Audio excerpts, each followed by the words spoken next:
Welcome, ladies and gentlemen, to the Daily Dizzle for Tuesday, December 14th, 2010. Day number 1 of the 12 Days of Christmas, if you will. Hopefully you're starting your 12 Days of Christmas with us. Tonight, between our sports and TV and movie coverage, with sports, the NFL, Brett Favre's streak of consecutive starts is over. Last night he did not start for the Vikings against the Giants. His streak will end at 297 consecutive starts. He said he was very disappointed. He thought that, ever since he started in 1992, that he thought he would be starting every single game and playing until he retired. Unfortunately, that did not work out, as his hand was pretty banged up. It was turning purple due to not being able to feel it from his shoulder problems. It'll be very interesting to see how the rest of the season goes, if you will see him playing on the field again. Were they able to, in his absence, rally and take down the Giants? If you haven't heard already, we'll get to that later. In addition to that, we'll have some TV and movie news, including a lot of buzz about the new Thor movie from Marvel Comics, Star Trek 2, a little bit of news going on about that, some new images released from the new Fast and Furious, Fast 5, also news about a Transporter TV series. Also this morning, the Golden Globe nominations were announced, which is a pretty big deal, as that's kind of the start of award season between the Oscars and every other huge possible award show that they can broadcast on TV pretty much every single weekend leading up to the Oscars. So we'll cover all of that today. So with Monday NFL coverage, we're going to get back to that. Usually we only get Monday Night Football, but due to the awesome weather and the epic videos that have come out of the Metrodome collapsing, the Sunday game between the Giants and the Vikings was moved to Monday in Detroit. Unfortunately, without Favre, breaking the streak kind of cursed the Vikings. There was not much they could do to really put him in, but the fact that Favre had to end his streak did no favors to them. The replacement quarterback was actually knocked out of the game late in the third quarter for a little bit after getting sacked 4 times due to the Giants being on fire. They ended up taking that game 21-3. They moved back into a first-place tie with Philadelphia in the NFC East. So really the playoff race on that side of things is not getting much clearer, as it seems to be across the board. Meanwhile, on Monday Night Football, the Texans weren't really expected to win, and they did not pick up the victory. However, it was a closer game than we're used to from them. Ended up going into overtime after the Ravens had a 21-point lead in the second half. They ended up blowing it for a little bit. The Texans almost came back. Unfortunately, at this point, they have lost 6 of their last 7 games. The Ravens, meanwhile, are staying one game behind Pittsburgh in the AFC North. Despite their huge, that could have been a huge loss. Could have been very damaging to their standings. At least they stand their ground. Texans, it doesn't really seem like they have much of a future for this season. Hopefully they can get it together for next season, because if they keep going at this rate, they're going to be switching a lot of head coaches in the near future. Like we said yesterday, we're going to have a lot of playoff coverage and previews in the next couple weeks. Right now, really, there's no point in analyzing anything other than the Patriots are guaranteed to be having an effect on the playoff picture. They're the only one who have clinched their playoff spot. So that's it for this week. Maybe we'll do some coverage of the Thursday action. Normally I don't like to do that, only because I'm jealous of anyone who gets to see it, because I don't get the coverage of it, but whatever. But now on to the latest news coming out of Hollywood. It seems like there's a few different projects for Snow White set up across the board. I guess in a renewed interest in the fantasy fairy tale genre after Alice in Wonderland. Multiple companies have projects. There's one, Brothers Grimm Snow White, which sticks a little bit closer to the fairy tale, which is searching to have Julia Roberts at this point play the Queen. And that's not confirmed, but they're hoping to have that. Meanwhile, Charlize Theron is in negotiations to play the Queen in another project, Snow White and the Huntsman, which is apparently to show the relationship between the Queen's servant and Snow White as they team up to get revenge on the Queen. I don't really care for those movies. I never really saw Alice in Wonderland, so at least they're picking some big-name actresses to try and get some interest in that. Meanwhile, some new movie news on Spider-Man. A couple weeks ago, there were new photos that came out from shooting. At this point, there's also mentions of a character return, Flash Thompson. He was the bully that was in the first Spider-Man from Peter Parker's high school. He will be returning with a new person playing him, obviously, but at least they're still going to have some aspects of the original in there as well. In addition to comic book news and Marvel news, the new trailer for Thor was released. They've also released a new poster for that as well. If anyone saw Comic-Con footage that came out a while ago that was leaked with unfinished special effects, this trailer is pretty much the finished version of that, but it doesn't make it any more, or it doesn't take away from how awesome it is, because let me tell you, I'm definitely going to be running out to see that. There's obviously some things that come off a little bit cheesy about it, but with such an epic, grand story, some things aren't going to necessarily mesh, but hopefully the movie will do a better job of making it a little bit more realistic in getting the tone that they were looking for. In other big movie news, Star Trek 2, recently the writers for that movie said that they had finished a script.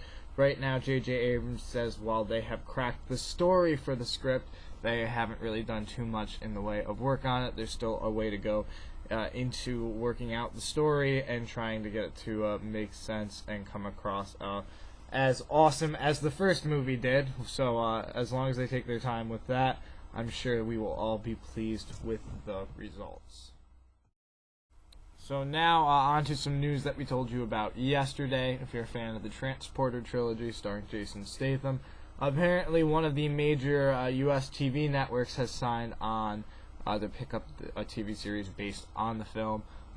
Some European company is going to be producing it. It's going to cost $48 million to make, but apparently they're also eventually going to be exploring the idea of doing a TV series based off of Taken as well, if this one is successful, though they will not be doing that until the sequel is written and comes out.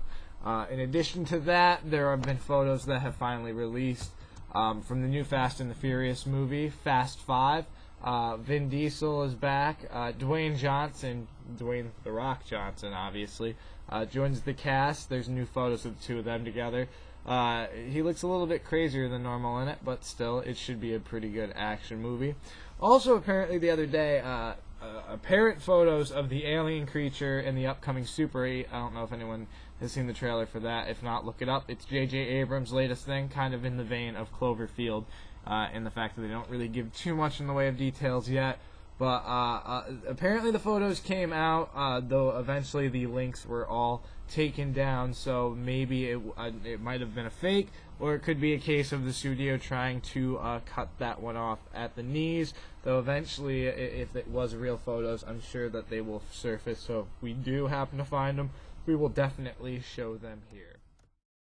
We do have some other new movie news that we want to tell you about that we're going to save for tomorrow's show, just for the interest of time and getting to the Golden Globe nominees. That includes Eminem's newest movie with the creator of Sons of Anarchy, Seth MacFarlane's newest movie called Ted, about a man who is going to be played by Mark Wahlberg, and his childhood stuffed animal who comes to life as a drunk, cigarette-smoking, bad influence, essentially. So it sounds very entertaining. We will also have news on Pride and Prejudice in Zombies, which is a remake of the story, including zombies in it as well, to get the guys interested. But as we said, the 68th Annual Golden Globe Award nominees were announced in the early hours of this morning.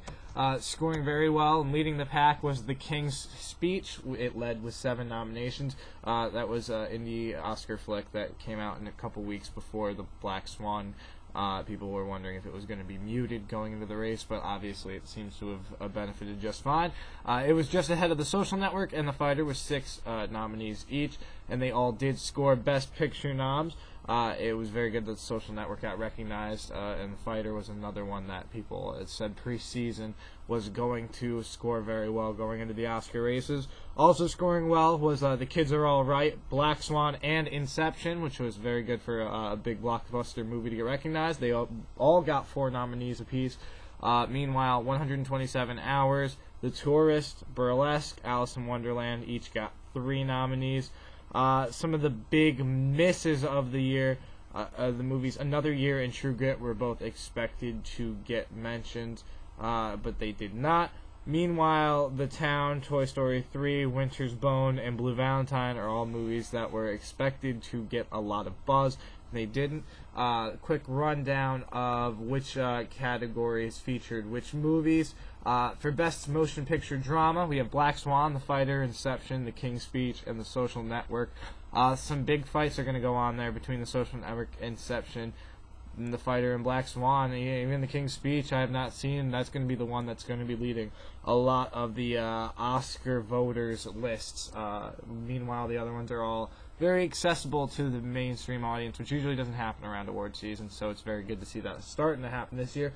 Best Motion Picture, Comedy or Musical, Alice in Wonderland, Burlesque, which is an interesting mention, The Kids Are All Right, Red, the one with Bruce Willis, which is very funny to see that mentioned, and The Tourist, which I don't think it is a comedy or a musical, but whatever.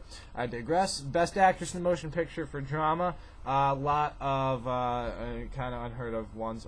Really the big one getting mentioned was Black Swan. Best Action in Motion Picture Drama, Jesse Eisenberg, the kid from Zombieland, gets nominated for The Social Network. It's very good to see that. Colin Firth for The King's Speech, as expected. James Franco for 127 Hours, which some people were debating whether it would happen. It's very good to see that. Mark Wahlberg actually gets a nomination for The Fighter, despite just playing himself being from Boston. Best Actress in a Motion Picture, Comedy or Musical, Annette Bening for The Kids Are All Right, heard good things about it. Anne Hathaway for Love and Other Drugs, very good to see that movie, I guess, getting a little more recognition than people expected. Angelina Jolie for The Tourist, basically because she's Angelina Jolie. Julianne Moore in The Kids Are All Right, which she's a very good actress, so that's a very expected nomination. Very interesting to see 2 of the same actresses from the same movie getting mentioned. And we also have Emma Stone for Easy A. It's very good to see a comedy actually getting some recognition off of that, especially one released in the summer. They usually don't get as much recognition in the long run. Best Actor in a Motion Picture, Comedy or Musical, Johnny Depp gets the double nomination for Alice in Wonderland and The Tourist. Paul Giamatti for Barney's Vision, Kevin Spacey for Casino Jack, both those movies more limited releases but very rave reviews, and Jake Gyllenhaal for Love and Other Drugs also gets a nomination. Best Supporting Actress in a Motion Picture, Amy Adams for The Fighter, also her co-star Melissa Leo gets a nom too, so another one of those 2 actresses from the same movie. Helena Bonham Carter for The King's Speech, Mila Kunis for Black Swan, Jackie Weaver for Animal Kingdom. I have not heard of that. So there are some decent names in that category as well. Best Supporting Actor in a Motion Picture, Christian Bale for The Fighter, of course, gets the nomination that everyone expected him to be a shoe-in for. Michael Douglas for Wall Street, Money Never Sleeps. Good to see him getting the nom. Andrew Garfield for The Social Network, another good, justified nomination. Jeremy Renner for The Town. So Jeremy Renner continues to be the award season dark horse so far after going in last year with The Hurt Locker. And we also have Jeffrey Rush for The King's Speech. Best Director, we have Black Swan, Social Network, King's Speech, Inception, and The Fighter all getting the nominations, which is kind of expected. All of those definitely have enough good directors behind them.